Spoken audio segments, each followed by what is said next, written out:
Assalamualaikum warahmatullahi ta'ala wabarakatuh, and a very good morning to Madam Noor Azlinda and my dear classmate and whoever are watching this video. Welcome to my video presentation individual assignment INC 271 Interpersonal Communication.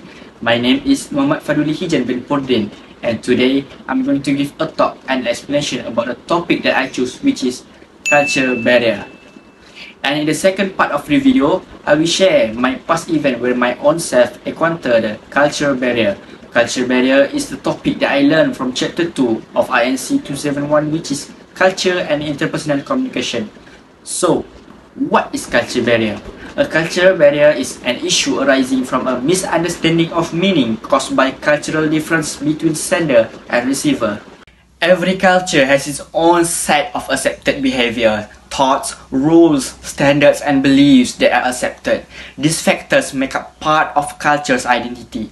How one communicates is also affected by their culture. Therefore, it varies among people from different cultural backgrounds.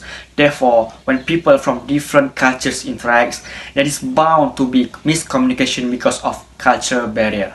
Cultural barrier can be described into some categories, which is the first one is we have different mindset among us. Secondly, different language to communicate. Next, we have different nationality, which is we have many regions in this world. And lastly, different foods consumed.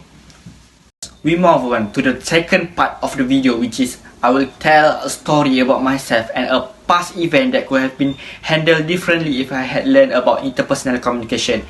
When I was 17 years old, I was studying hard for SPM exam. At the time around July, my school accepted an exchange students from Indonesia. The Indonesia student transferred to the school where I studied for almost 1 month under the program Student Exchange Malaysia-Indonesia. The Indonesia student who were named Ahmad Agus from Palembang has been designed to put into the same class as me. For the whole 1 month, he studied inside my class until the day he go back to Indonesia.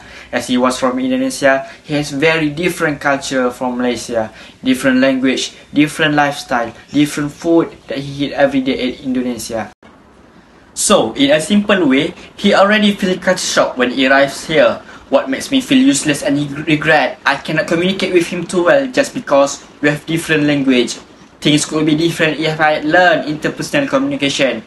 Each time me and Ahmad had a conversation, it always stuck at the point where I could not find the right words to express my feelings at certain conversation.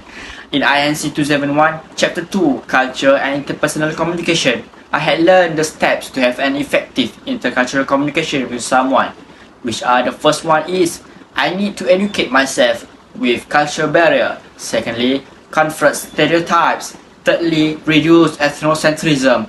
Lastly, anticipate culture shock and adjust communication. If I had just learned all of this earlier, I could have a very smooth conversation with Ahmad where I need to educate myself with Indonesian language, have a knowledge of Indonesian culture.